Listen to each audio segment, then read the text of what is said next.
Peace be upon us all tonight. Happy New Year to all Muslims for the Islamic Hijra year 1417. My name is Sharif Abdu, and I welcome you to the third annual International Achievement Award for significant contributions to Lariba banking. Please note the program in front of you on the table. On the front page, you will see our motto: the best of people are the most beneficent. The Lariba system was conceptualized in 1987 in Pasadena, California, and acquired its license as a bank in Kazakhstan in 1994. Its founders have more than 25 years of banking experience. Members of the board of directors of Lariba bring unique banking experience in the areas of oil and gas production, processing, marketing and financing, automobile service stations, fast foods, international trading, international banking, investment banking, development banking, and retail banking. Our founders are seasoned bankers, well exposed to all aspects of banking, a fact which sets us on a rock-solid foundation. This, we believe, is the best assurance that the now emerging Lariba system will be around for many generations to come. Now please look at the back of your program. You will see that we list our business ethics as well as our investment strategy. Now let's open the program. Please read it.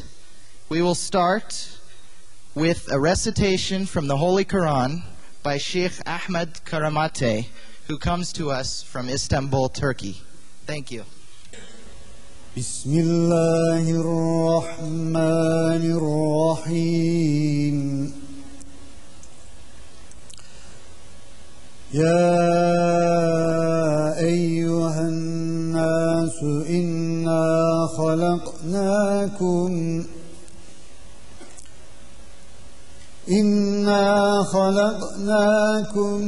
min zakarin wa unsa wa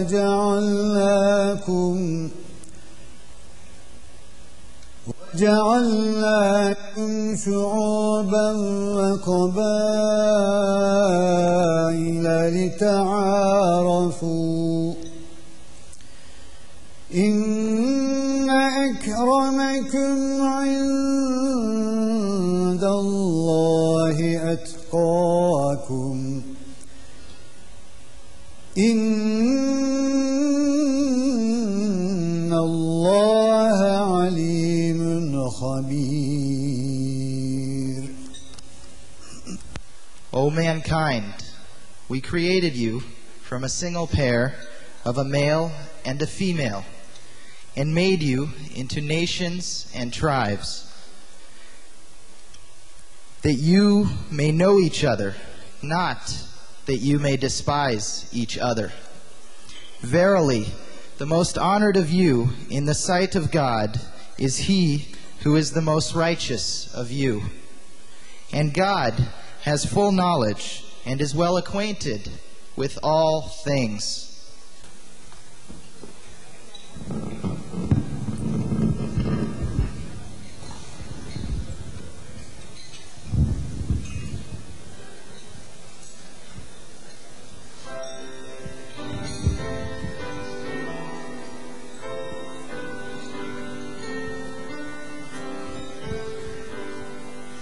God bless America, land that I love. Stand beside her on the tide, through the night twinkle lights from above, from the mountains to the prairie, to the ocean, one with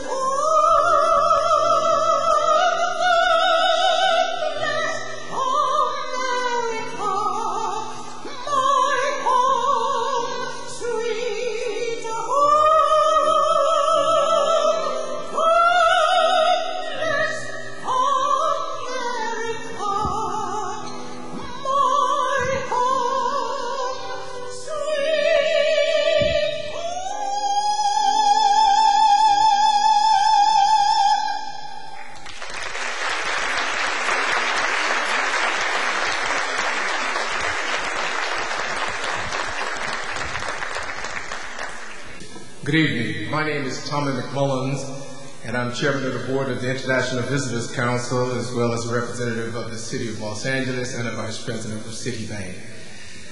And as I looked at the program this evening, I was very much impressed with the way it was set up, because I have visited and attended literally hundreds of these type dinners. And I noticed that the dinner is served at the very end. And I'm particularly impressed with it because I can use that for future occasion, because one of the problems I've always had whenever I've attended a function where dinner was served in the middle is that prior to getting to the program, most people would leave. I would suspect that the arrangement of this program will keep many of you here. The second one, of course, is that many people complain about food that you have, and I have never in my life of eating all kinds of foods representing many diverse people in Los Angeles, had anyone to complain about food when they are very hungry. So I would suppose that this evening you will leave raving about the food you've had, because very probably you will be very hungry when you get to it. Thank you very much for coming. On behalf of Mayor Richard Riordan and members of the City Council of the great city of Los Angeles, as well as the Board of Supervisors, I extend to you warm greetings. Los Angeles is one of the world's great cities with a wonderful diversity of cultures, making it, working to make it even greater. On this third annual Achievement Award dinner, we are happy to celebrate with you the success of Lariba and the individual you have selected to honor, the Honorable Mohamed Yakcop of Malaysia. Now we'll be pleased to have one of the founders in Lariba, a person who is a close friend of mine, who is not only active in the business community, but is associating himself with the uplifting of other sectors of the community in community ground level support. Dr. Yahib Abdul Rahman, would you please come forward? And also, would you please escort Mr. Yakcop along with you? Thank you very much.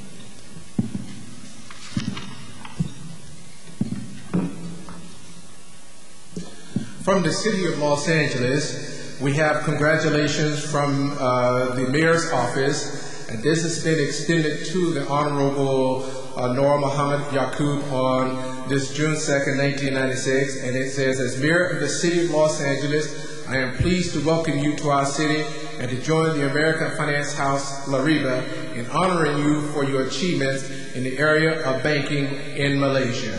And I proudly present this to you, Mr. Yakcop.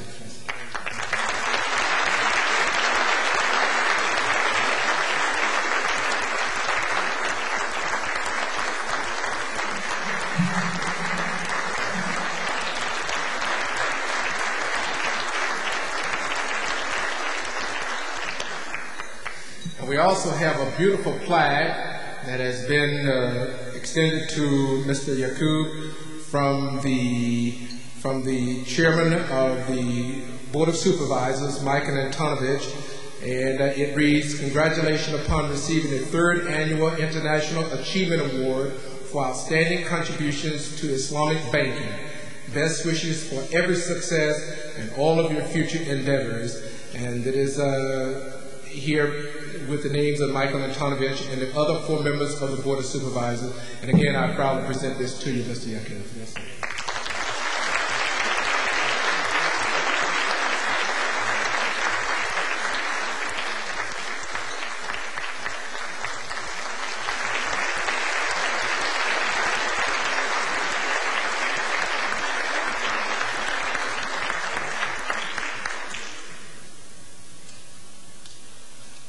We will place these here. My final comments is that to Mr. Yakcop, as though these awards are presented, it is not presented simply because it is a mere function of the part of the City of Los Angeles or the Board of Supervisors, but a sincere gesture on the part of the city to welcome you to our city and to let you know we are very pleased with what you've done in the area of Islamic banking, and that we may be able to grow even stronger in doing some similar activities in the city of Los Angeles ourselves based upon what you've accomplished in Malaysia. Thank you very much.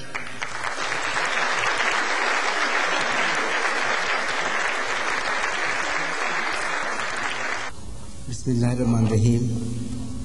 Alhamdulillahi Rabbil Alameen. Allahumma salli wa sallim ala Sayyidina Muhammadin wa ala alihi wa sahbihi ajma'in. My dear brother in Islam, Dr. Yahya Khairi Abdul Rahman, Chairman, American Finance House and Lariba Bank. My dear friend, Mr. Tom Macmillan, Vice President Citibank and Chairman, International Visitors Council of LA. I must first say that I'm very deeply touched and very deeply honored to receive this award from the City of Los Angeles and the County of Los Angeles. Mr. Tom Macmillan has been extremely kind and extremely generous to me. I will indeed cherish these awards. I must also thank Dr. Yahya Khairi Abdul Rahman for inviting me here on the occasion of the award for services to Islamic banking. Dr. Yahya has also been abundantly and extravagantly kind to me, and I'm really lost for words. Sincerely, I'm lost for words to thank him for his generosity and kindness. I don't consider myself to have done much for Islamic banking. I did what I could, but I believe that any other person who was working in the central bank and was placed in that position with all the resources available and all the opportunities could have done equally well, if not better. I thank Allah subhanahu wa ta'ala for placing me at the right place and at the right time. This evening, ladies and gentlemen, I'll very briefly present to you in the form of some slides on what we have achieved in Malaysia in the field of Islamic banking. But by way of introduction, let me say that we live in a world today which is full of paradoxes and contradictions. Nations which are resource-rich but economically poor and weak, poverty amidst plenty, and breakthroughs in science and technology coexisting with widespread ignorance. In the context of these paradoxes and contradictions, the Muslim Ummah is now seeking a new order based on Islam. The quest of our destiny has made us more conscious of our ideological and historical identity and has brought us back to the original source, Islam. Deriving strength from our rich traditions, we have the potential, I think, to set an example to the rest of the world.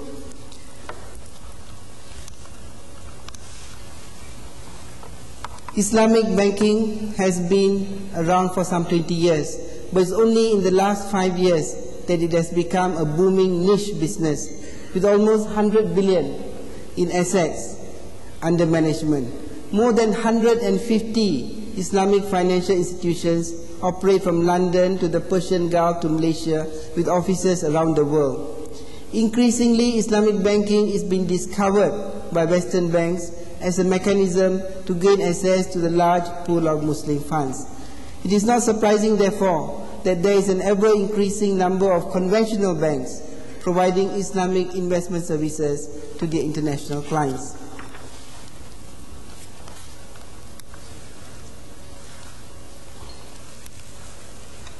What is Islamic banking?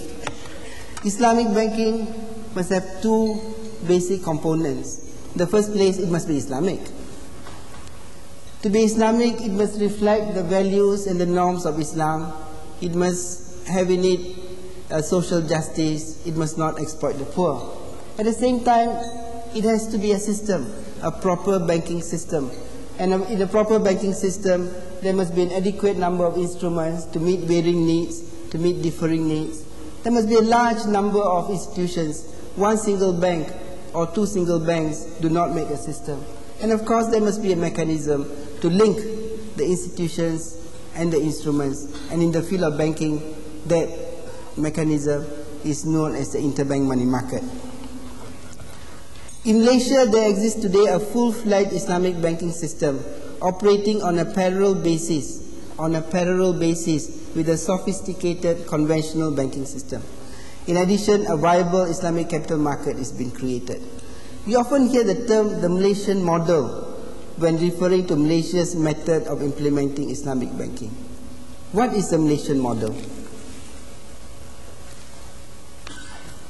To explain the Malaysian model, we can divide the 51 OIC countries into 4 groups. The 3 groups are on this slide, and the 4th group will be on the next slide. The 4 categories are, as you can see, countries which only have an Islamic banking system. They do not have a conventional banking system. And the countries that fall under this category would be Iran, Pakistan, and Sudan. In the second category would be countries which have a dual system, two full-fledged system, one Islamic, one conventional, operating side by side, and only one country in the world so far, Malaysia, has that system. The third system is what I call conventional plus, which is basically a conventional system with 1 or 2 Islamic institutions on the fringe. And the 4th category, of course, is system where there's only conventional banks around and there are no Islamic banks. The uniqueness of Malaysia's approach towards Islamic banking is that so far it is the only country to implement a dual system, namely a full-fledged Islamic banking system operating on a parallel basis with a full-fledged conventional system. Not only do the 2 systems work on a parallel basis, they also utilize essentially the same set of banking infrastructure, the same set of branch network. These have significant implications in terms of cost and speed of implementation. I'm of the view, ladies and gentlemen, that the most important contribution in the field of Islamic banking that Malaysia has provided the world is the dual banking system, the dual banking model, which is a system where Islamic banking services are provided on a parallel basis with conventional banking services. Why was Malaysia successful in implementing Islamic banking? Why did Malaysia succeed where others failed? There are a number of key factors which I consider important in the development of Islamic banking in Malaysia. I've summarized these key factors into 4 categories. One is the political support, the other is the central bank support, the third is the step-by-step approach, the 4th is a comprehensive Islamic legislation, and the 5th is open-mindedness.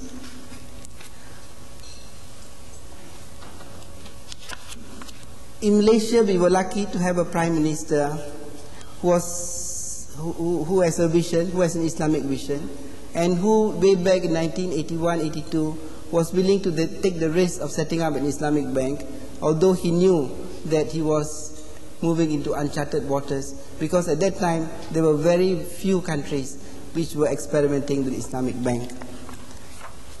There was an interesting article in the magazine Horizon dated April 1993 which said basically that the most important factor for Islamic banking in any country is political support.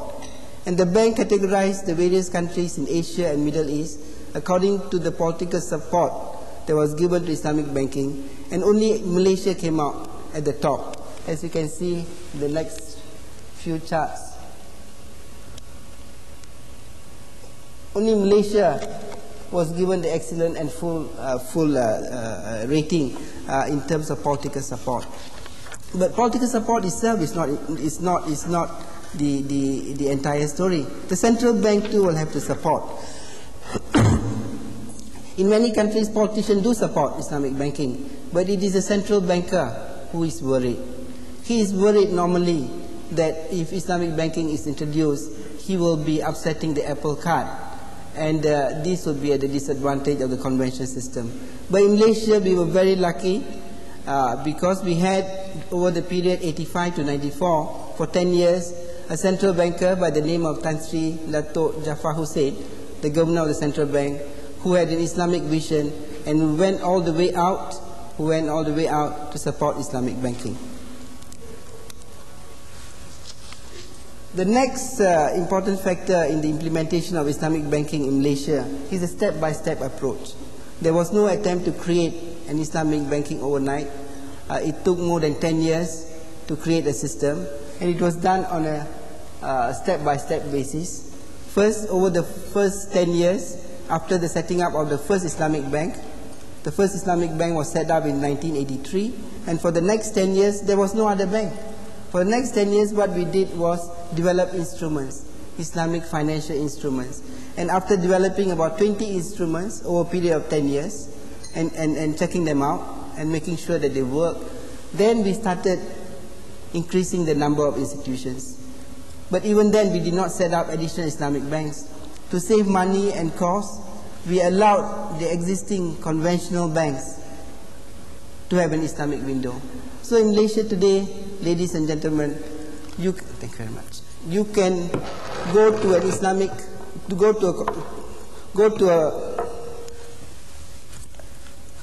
to any bank, walk right and go to the Islamic window, or walk left and go to the conventional window.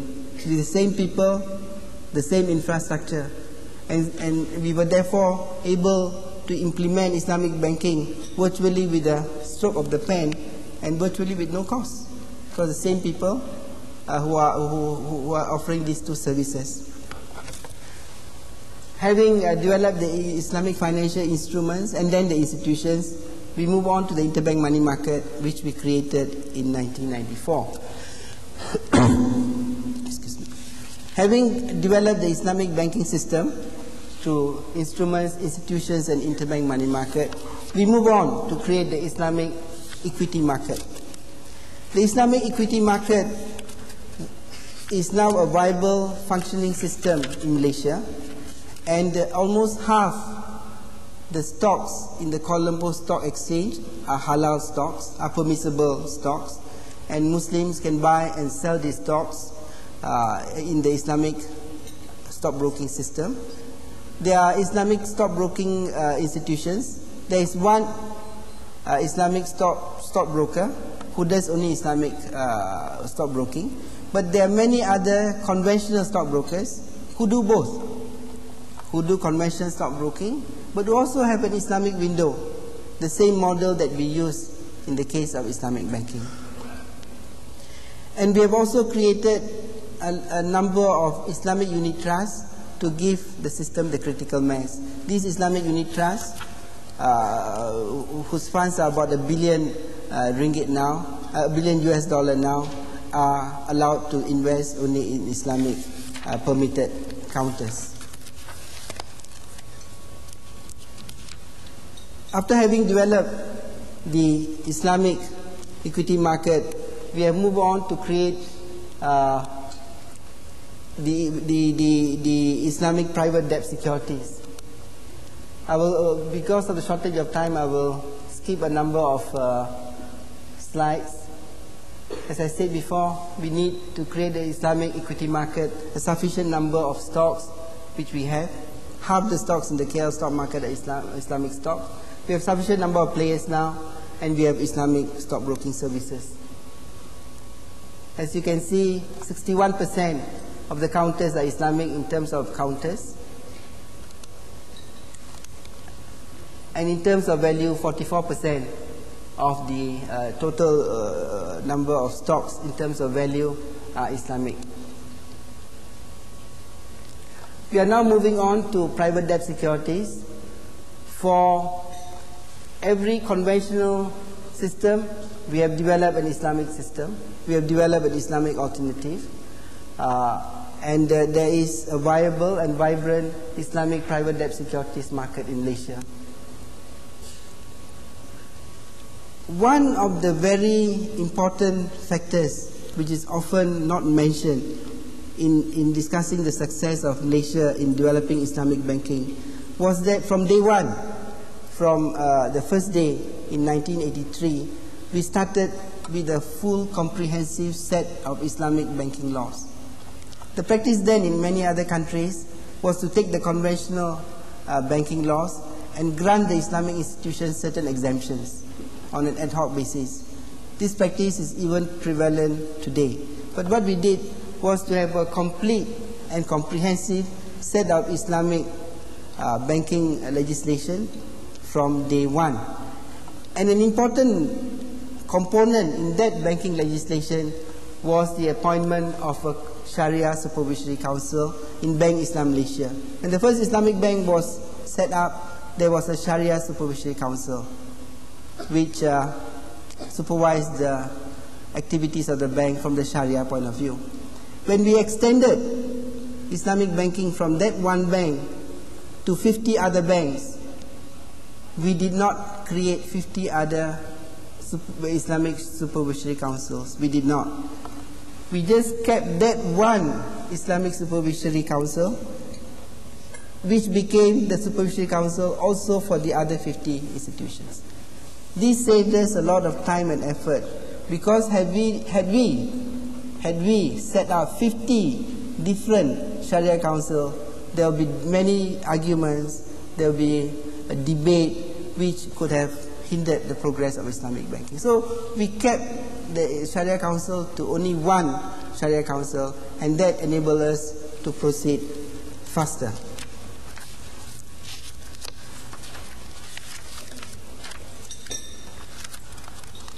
The next important factor in the implementation of Islamic banking in Malaysia is the practical and open-minded approach that was adopted by the founding fathers.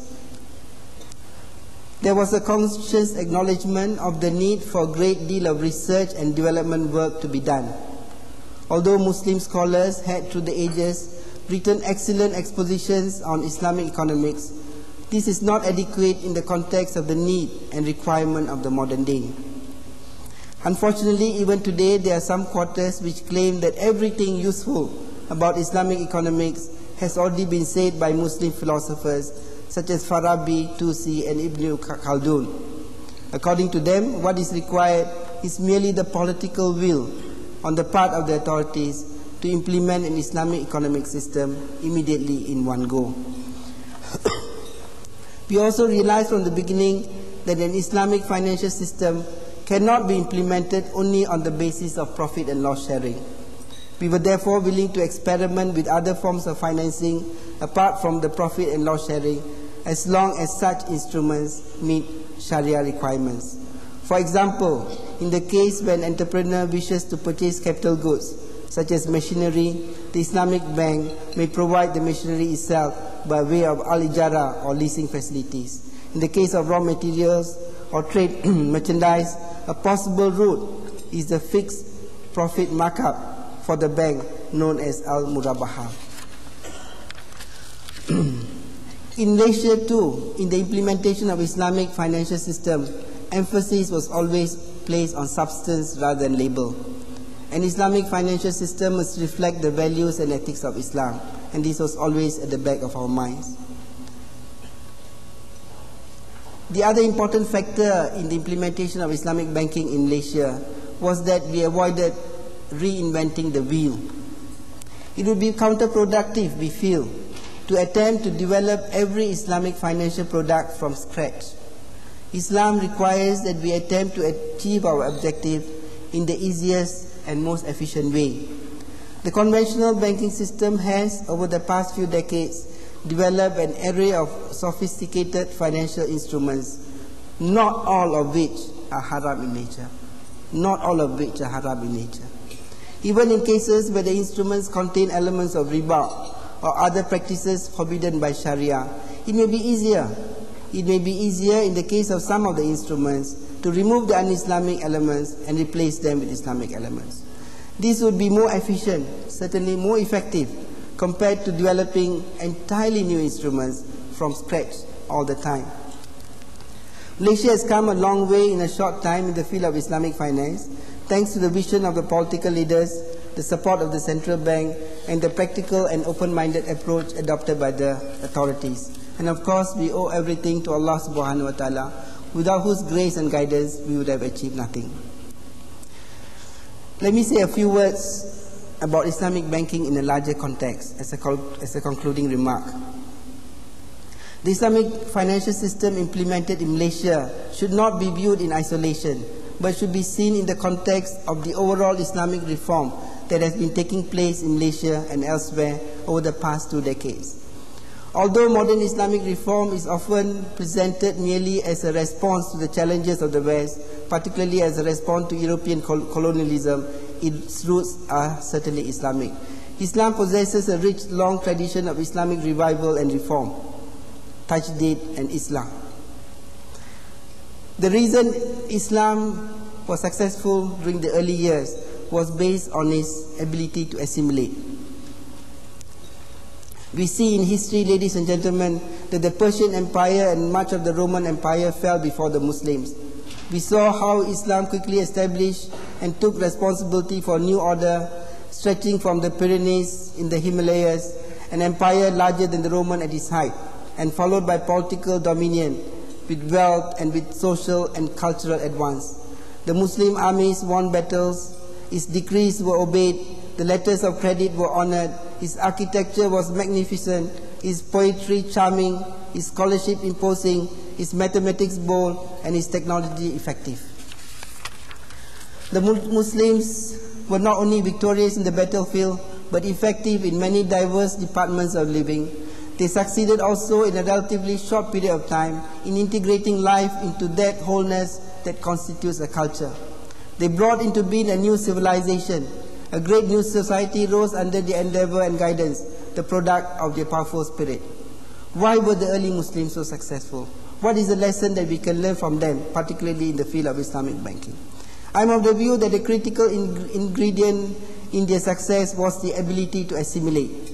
Many elements went into the making of the Islamic civilization. Elements from Arabia, from Hellenism, from Semitic cultures, from the ancient Near East, from Iran, from India, and from other regions.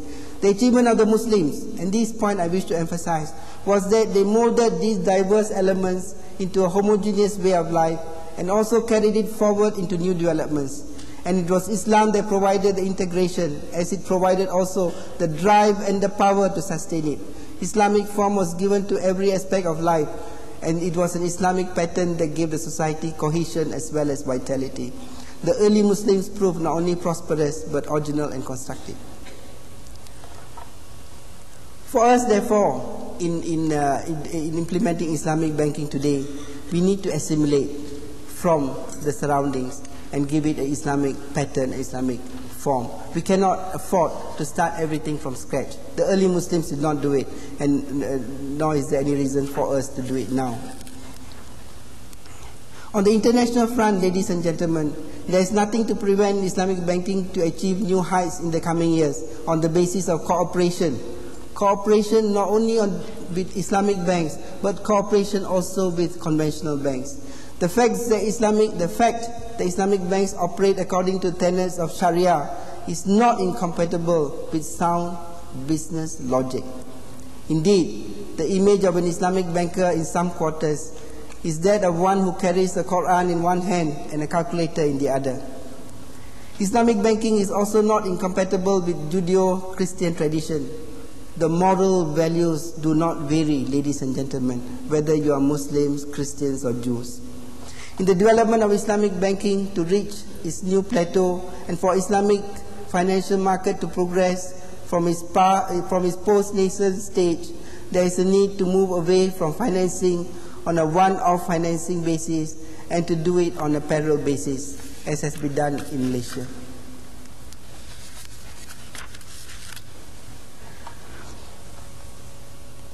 Ladies and gentlemen, as a way of conclusion, let me say that in the field of Islamic banking, The journey ahead is long and tough.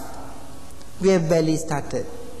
The total assets of the Islamic banks today compared to the available funds in the Islamic countries are but a drop in the ocean. Islamic bankers are not yet major market players in the international arena. At present, we are successful only in the sense that our idea of an Islamic financial system has been accepted in the international marketplace. And this is critical, this is important. The journey of 1,000 miles, they say, begins with a single first step. We have taken that first step. If we continue to build on our success, there should be no difficulty, inshallah, for Islamic banking to emerge as a major force within the next decade. On that note, ladies and gentlemen, and once again thanking Dr. Yahya and Mr. Macmillan, I wish to thank you too for patiently listening to my address. Thank you very much.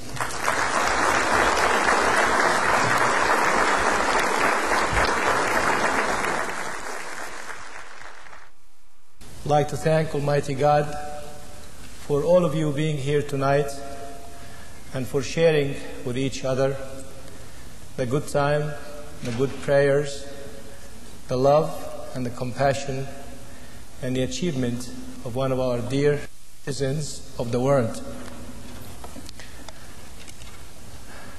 Good evening, ladies and gentlemen.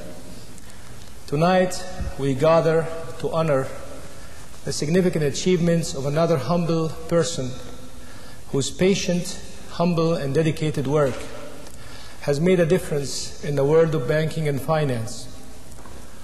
On behalf of the clients, shareholders, employees and the board of directors of American finance house Lariba and Lariba Bank in Kazakhstan, I welcome each and every one of you, and especially His Excellency Mr.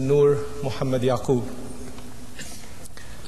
Every year, American finance house Lariba elects a world-class banker for its award for excellence and significant contributions in the field of Lariba Islamic banking, finance, economics, and monetary theory. The first recipient of the award in 1993 was Professor Dr. Najatullah Siddiqui, the noted scholar in Islamic economics from Aligarh University in India, for his pioneering and complete and extensive compilation of a literature survey on Islamic Lariba finance and economic theory over the last 1,417 years. The second recipient of the award in 1994 was His Excellency Sheikh Saleh Abdullah Kamel from Jeddah, Saudi Arabia, whose efforts in the popularization of Islamic Lariba banks and Lariba finance companies over the last 26 years all over the world has been a great success. The Al-Dalla Baraka Group is now an eminent world-class Islamic financial institution. Ladies and gentlemen, I am pleased and honored to announce that in its meeting of November 16, 1995, the Board of Directors of American Finance House, Lariba, has voted unanimously to grant the 1995 award to His Excellency the eminent Mr. Mohamed Yakcop, the former senior advisor on Islamic Lariba banking and trade finance at Bank Negara, the Malaysian Central Bank. Congratulations.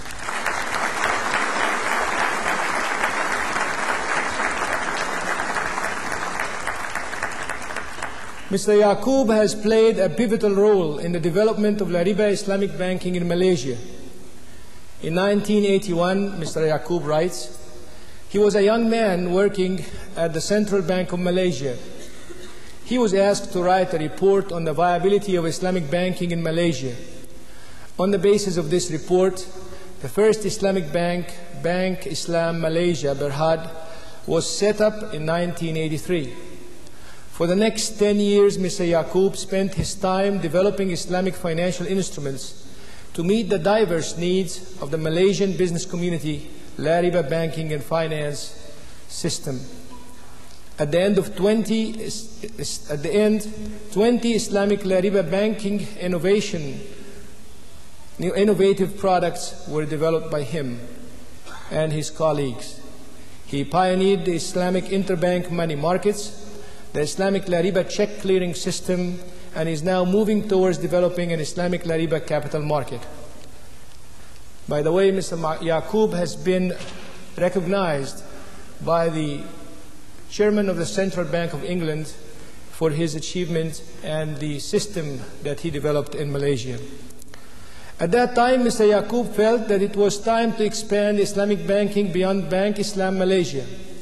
And he spent a great deal for his time persuading the Minister of Finance of Malaysia to allow all banks in Malaysia to offer Islamic Lariba banking along with the conventional riba banking. Malaysia now has the only Islamic banking system which is sanctioned by the government. As a matter of fact, the central bank in Malaysia runs two books, one book for conventional banks and the other book is for the Islamic Lariba banks.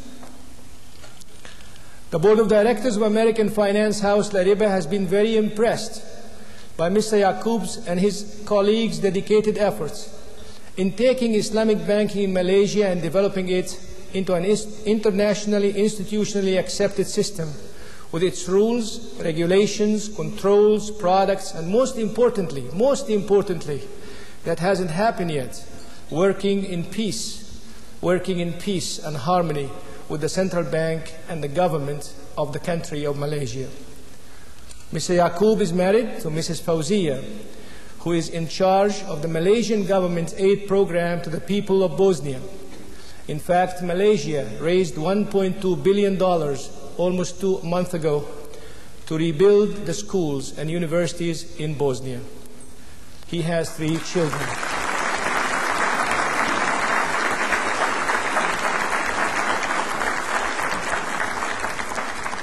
Mr. Yakcop has a bachelor's in economics from the University of Malaysia, 1972, and an MBA cum laude Catholic University of Leuven in Belgium. And listen to this. He speaks fluent Chinese, fluent Flemish, fluent English, and fluent Tamil, the language of southern India.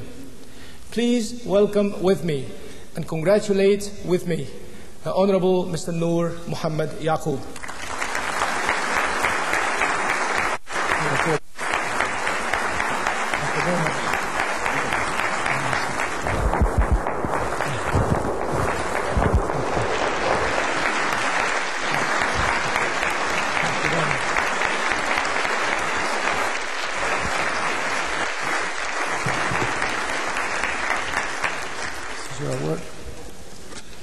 You can get it out if you want. Hold the box for you. Thank you.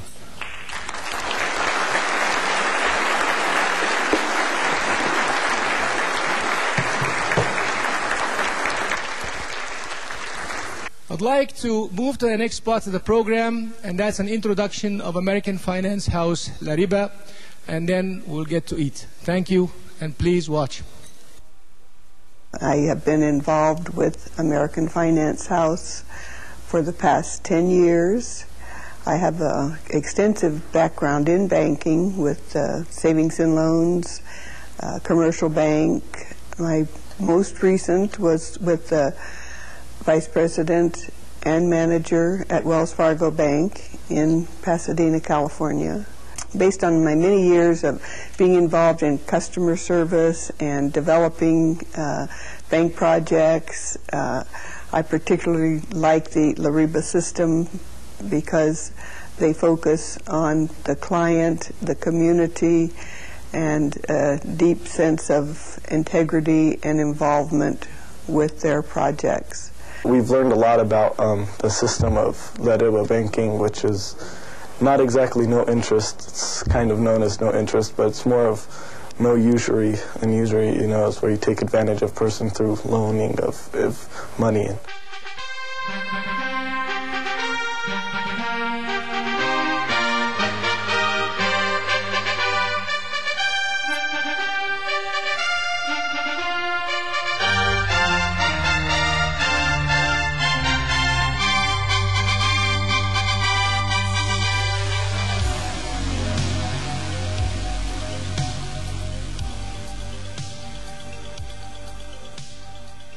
My name is Jiti Lada Payakul.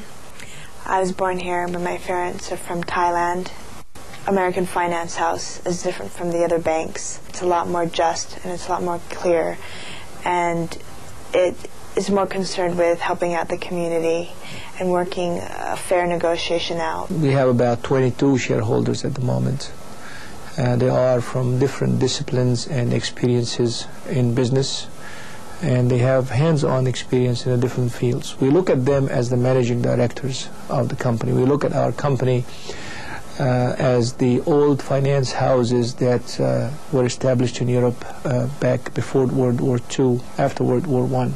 The Rothschilds, for instance, the Solomon Brothers, the J.P. Morgans, and so on and so forth. And we look at every shareholder as a person who comes in not only with his or her money, but they come in with their expertise, their business acumen, and their business wisdom. So when we evaluate projects to finance, we will hopefully make the right, most conservative, and correct decision. We care about how the money will be used.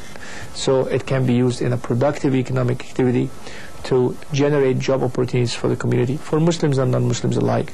And in the same time, we have a way of participating in the profit and in the loss of that particular economic activity. The reason we use American Finance House is that we deal with them on a partnership basis, and it ends up costing about the same as if we were to go through a regular bank. They deal with us on a professional level, and we know each other on a one-to-one basis. I know who I'm dealing with when I deal with them, and they know who they're dealing with when we deal together. We were asking the people to do the homework, to really go through whatever they need, to really investigate the field they want to be involved with, and then they come to us. We help them go through it. If they have a proper background, to really answer to their financial needs. If you, for example, if you want to open a gas station, and if you have never worked with a gas station before or been involved, it's really hard for you to be involved with the business and to really cover all the aspects of the business. So we advise people to really stay with their own field. They are very nice to me, and they try to help and less requirements. And after I got the deal, you know, it worked out for me very well. It's not alone, it's a partnership, and at the end of the deal, I can own it. We have had the pleasure to use American Finance House in La Ponte Dialysis Center, and later in the Citrus Dialysis Center, and very recently with Mountain View Dialysis Center. We have found that the services is absolutely outstanding. They're extremely prompt, and in my 30 years of experience, I can tell you that I have not come across such a bank. And this is true in the literal sense of the term. This is a life-saving equipment, life-saving facility for the renal patients. And the quality of life is greatly improved after they sit on the dialysis machines here. We are dealing in the community money, and we have to secure first our community money. He introduced me to American Finance, so we get a loan from them to buy this property. Actually, you know, we are lucky that we get to know American Finance. That's why we get a better loan. They keep asking, you know, how the business going and how's everything, and be more like friendly than like officer. You know, like if I have some question or anything, if I call them up, and you know, they give us, you know, like very good advice. Actually, you know, like for myself, like before I sell alcohol, I feel guilty because I'm a Muslim, and I don't want to deal with that. And then since we get to know American Finance, I don't feel bad that I have to stop selling alcohol. Anyway, you know, even the income is lower than before, but I feel much better for myself. I fill all the application and everything. Within a couple days, they just give me a call that you have been qualified to get that loan and all. So I was happy with that. We are improving the business. Our business are going up, and we are #1 in KFC system. We got all kind of awards. Well, we are making a difference in the community, #1. The reason is that we are helping a lot of students. We are helping a lot of new businesses, not venture businesses, but new or expanding businesses. They are in business, they have the expertise and other instruments as a knowledge and know-how, and we are helping them out to expand. In the meantime, we are helping anybody who comes into American Finance House if they are qualified for those criteria. We do have good returns. Since we started 1987, we do distribute profit or distributions to the shareholders, and it is never went below 5.5% average. I'm talking about. We cannot guarantee any future profits, and we cannot show our past performance as a future guarantee also. American Finance House Lariba is not a bank. It's a finance institution. So we are most in financing. We cannot take deposits or opening accounts, like depository accounts. So we are not a bank, full service bank in America. It was about 4 or 5 months ago that I decided to buy a computer. I felt that I needed it. I was having trouble studying, developing, programming. Without computer, it's like riding on ice. It just goes off. And I wanted to have it, not a regular computer, but a real good one, so that I can be able to extend its capabilities. And I needed it fast because the project that I was given from school required me to have it as soon as possible. I couldn't develop it working at the computers at school. And I asked my friends where I can get a help to purchase it, because it was a good computer. It required a lot of money. And I was told American Finance House might help me out with that. And I came over here, and I was treated very, very warm. And they also not only accepted to give the loan, but also they helped me out choosing the right brand. And the payments also very easy to pay. They break it into 36 months. Very small payments. They've added very, very small profit. Very grateful to them. 3 years ago, I upgraded my computer system to a networking system, and I got, this was about 2 years ago, an up-to-date, state-of-the-art system at that time, and they were kindly enough to help me finance and lease the equipment. I tried to do business with them for the simple reason their business ethics and procedures are helping a small business individual. They take time out to learn the individual, learn the type of business. They want to grow with the individual. This is what I do on an accounting basis. I like that philosophy.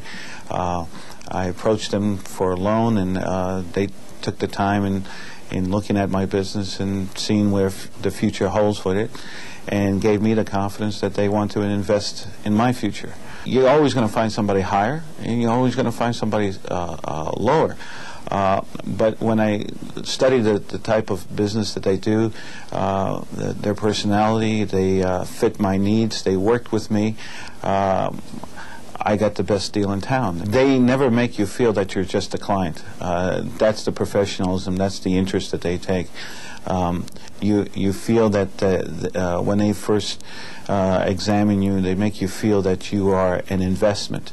They make you feel that the monies that they are willing to lend you is going to profit your business, and they will profit as you pay back the loan.